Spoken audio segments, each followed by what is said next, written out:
जय हिंद साथियों। कुछ ही देर पहले खबर आई है कि उज्जैन के महाकाल मंदिर से कुख्यात आतंकवादी विकास दुबे गिरफ्तार किया जा चुका है। विकास दुबे की गिरफ्तारी महाकाल मंदिर से हुई है। माना जाता है कि यदि महाकाल मंदिर में जाकर महाकाल के दर्शन कोई कर ले तो उसके अंदर का भय खत्म हो जाता है। आप सही कह रहे हैं। आपने लिखा है कि खबर आ रही है कि कानपुर कांड का मुख्य आरोपी पुलिस की हिरासत में है। अब ये सरेंडर है या गिरफ्तारी है, ये पूछ रहे हैं अखिलेश यादव।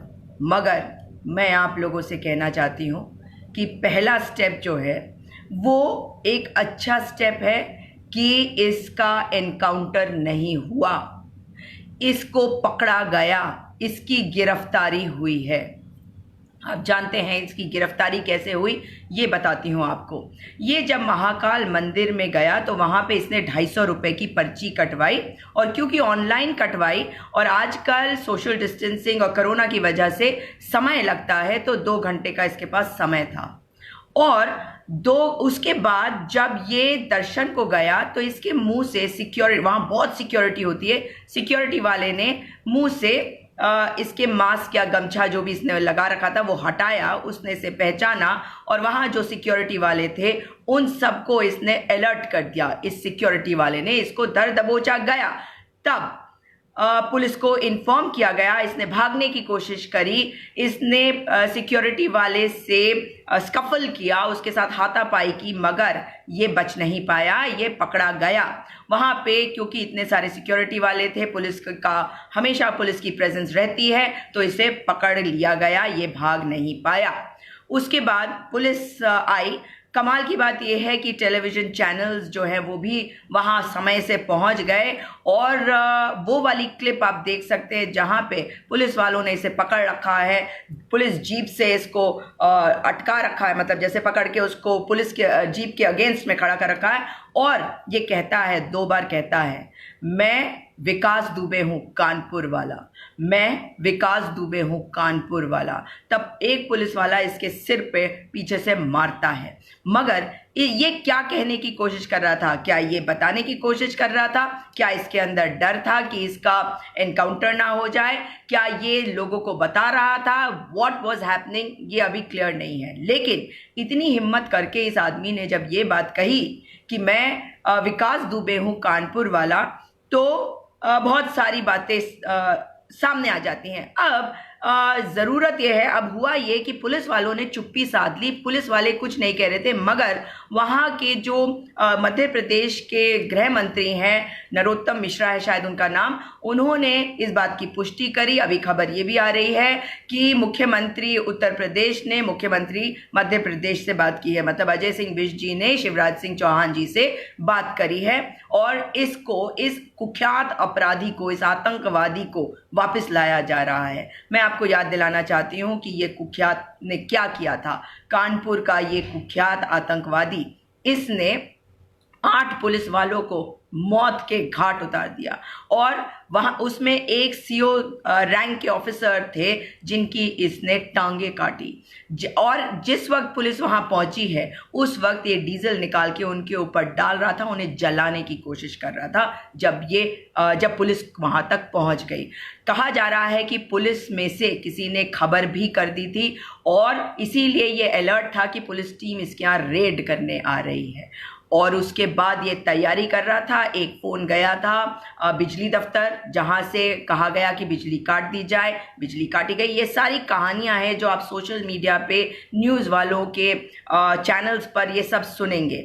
अब बहुत सारे संशय है, जैसा कि मैंने आपको बताया कि अखिलेश यादव का ट्वीट आ गया है। बहुत सारे लोग बहुत सारी बातें कह रहे हैं। इस व्यक्ति के बहुत ऐसे तार हैं जो राजनीतिक लोगों से जुड़े हुए हैं, इसको राजनीतिक संरक्षण प्राप्त है, इसमें कोई शक नहीं है। वरना इस प्रकार से विकास दुबे 8 पुलिसकर्मियों को शहीद नहीं कर पाता, उनको मौत के घाट नहीं उतार पाता इतनी निर्ममता से। इस वक्त जिस तरीके से इसको पकड़ा गया, अब आप ये देखिए कि ये उत्तर प्रदेश से बाहर निकला, उत्तर प्रदेश से बाहर निकला, मतलब जो नागरिक वहां रहते हैं उनकी बात अलग है। आप लोगों को एक और चीज कहना चाहती हूँ, बहुत सारे लोग हैं ना जो कहते हैं कि एनकाउंटर कर देना चाहिए, एनकाउंटर कर देना चाहिए। एनकाउंटर कर दिया तो ये जो तार जुड़े हुए हैं ये नहीं पता चलेगा, इसलिए इतने आवेश में मत आ जाया करिए आप लोग।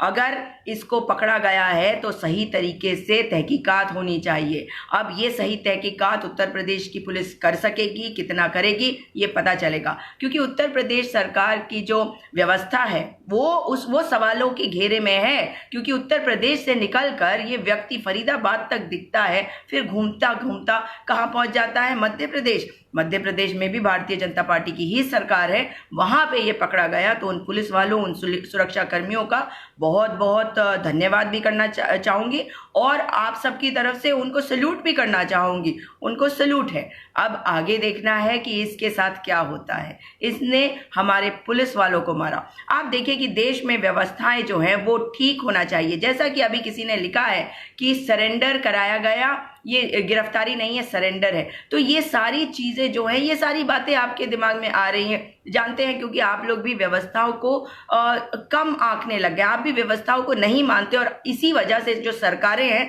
वो व्यवस्थाओं को हल्का हो जाने देती हैं। लेकिन आप देखिए कहा है ना, मध्य प्रदेश के गृह मंत्री भी पंडित है, नरोत्तम मिश्रा जी, नागेंद्र सिंह जी लिख रहे हैं। मैं इन सब चीज़ों को क्यों तवज्जो दूं? मैं चाहती हूं कि इसको सज़ा मिले। और आप मुझे बताइए कि ये ज़रूरी है ना कि इसको पकड़ के इससे सही तहकीकात करके इसके तार कौन कौन से राजनीतिक लोगों के साथ जुड़े हुए हैं वो पता लगाया जाए, क्योंकि ऐसे व्यक्तियों को सख्त से सख्त सज़ा दी जानी चाहिए, क्योंकि ये होते हैं rarest of the rare case. इसमें पुलिस वाले जो हैं उनके ऊपर जिम्मेदारी होती है कि वो केस को कैसे प्रस्तुत करते हैं कोर्ट में। और कोई भी क्रिमिनल केस जो होता है वो राज्य बनाम होता है। राज्य बनाम का मतलब होता है कि इसमें राज्य पार्टी होती है, इसमें आप और मैं पार्टी नहीं होते, इसमें विकास दुबे के पिताजी, माताजी, उनके परिवार वाले पार्टी नहीं होते, उनके बच्चे पार्टी नहीं होते। इसमें सरकार पार्टी होती है, सरकार के विरुद्ध ये कार्य होता है जब इस तरह से कुछ भी होता है। अब भी कुछ नहीं पता चलेगा, एनकाउंटर ही बेटर सोल्यूशन है। देखिए आप लोग भी बोलते हैं, लेकिन ये जंगल राज नहीं है, हम एक व्यवस्था के तहत रहते हैं। ये रावण है इकरा, और वो आप क्या लिख रहे हैं, ये रावण है इकरा और वो था पंडितों में रावण ही पंडित है। मतलब आप लोगों में से बहुत सारे लोग ऐसे हैं जो ये पंडित, ठाकुर ये सब करते हैं। शर्म नहीं आती ना किस लोगों को? देश में व्यवस्थाएं अगर ठीक नहीं है, आप लोग चले जाएंगे, दुनिया में सदैव नहीं रहेंगे। आप लोगों के आगे आने वाले जो पीढ़ियां हैं उन्हें रहना है, तो अच्छी व्यवस्था बनाए रखिए और ये देखिए कि इसको किस प्रकार से सजा मिले। अपनी आवाज को बुलंद करिए कि इससे सही तरीके से पूछताछ हो। जब भी लगे कि उत्तर प्रदेश में सही तरीके से पूछताछ नहीं हो रही है, क्योंकि उत्तर प्रदेश की तो मुखिया कहते हैं कि वो एनकाउंटर वहां पे होते हैं, या तो लोग वहां छोड़ के चले जाते हैं, या वो जुर्म छोड़ देते हैं, या वो ऊपर चले जाते हैं। और एनकाउंटर्स के लिए बहुत हमने देखा है उत्तर प्रदेश की पुलिस को कार्य करते हुए। एनकाउंटर के लिए नहीं बनाया गया कानून, एनकाउंटर से देश नहीं चलता। अगर कोई अपराधी है उसे पकड़कर उसे सजा दी जानी चाहिए और सही तरीके से सजा दी जानी चाहिए। आप लोगों को इन चीज़ों में से समझना पड़ेगा कि अगर आज आप दूसरे के लिए कहते हैं कि इसे एनकाउंटर करके ख़त्म कर दो, कोई कानूनी व्यवस्था नहीं होनी चाहिए, बजाय ये कहने की कानूनी व्यवस्था को ठीक करो, तो आप ये समझ लीजिए कि कल को इसके छींटे आप पर भी पड़ सकते हैं। कल को आपके ऊपर कोई बात आ जाए तो आपको भी यही सब झेलना पड़ सकता है। खैर, तो आज ये पकड़ा गया है और जो सुरक्षा कर्मियों ने काम किया है इंदौर के, अगर सचमुच में इसकी अरेस्टिंग हुई, इसकी गिरफ्तारी हुई, तो इसे सख्त से सख्त सजा टाइम फ्रेम के अंदर दी जानी चाहिए, क्योंकि इसका जघन्य अपराध जो है वो माफ़ी के लायक नहीं है। साथियों, इस वीडियो को अधिक से अधिक शेयर करिएगा ताकि हम ज़्यादा से ज़्यादा लोगों को जागरूक कर सके, ताकि ज़्यादा से ज़्यादा लोग जो है इस बात की मांग कर सके कि इस मैटर में सही तरीके से इन्वेस्टिगेशन हो सके, हम अपनी आवाज़ को बुलंद कर सके। क्योंकि विकास की तो बहुत बातें हो रही थी। आप देखिए गुजरात में तो विकास डूब गया, जो निकला विकास वो विकास दुबे निकला। और विकास दुबे निकला उत्तर प्रदेश में। उत्तर प्रदेश का विकास दुबे जो है वो वहां से चकमा देख के पहुंच गया कहाँ, इंदौर पहुंच गया, फिर वहां पकड़ा जाता है। तो अब ये जो अपराधी है ये आतंकवादी है, इसने आतंक मचा रखा था, ये खुलेआम इतने आसानी से घूम रहा था। ये जिस तरीके से इसने ये कहा कि मैं विकास दुबे हूँ कानपुर वाला, ये सारी चीज़ें जो हमारे दिमाग में आ रही है, इस चीज़ को ध्यान रखते हुए इस पूरे मैटर पे आपकी और मेरी नज़र बनी रहेगी और इस विकास दुबे को सख्त से सख्त सजा दी जाए, ताकि जिन पुलिस कर्मियों की इसने हत्या करी, इतना जघन्य अपराध किया। और उसमें भी आपको बता दूं, जो एसओ है उस थाने का जहां से वो आया था, उसकी भी अरेस्टिंग हो चुकी है। आप जानते हैं कि क्यों हुई है वो अरेस्टिंग? वो इसलिए हुई है अरेस्टिंग क्योंकि उसका हाथ था इसमें, ये माना जा रहा है। जब भी डीएसपी इस विकास दुबे के विरुद्ध कार्रवाई करने की बात करते थे तो ये एसओ जो है उसमें अड़ंगा डालता था। खैर, आपसे दोबारा मुलाकात होगी। इस वीडियो को अधिक से अधिक शेयर करिएगा। नमस्कार, जय हिंद।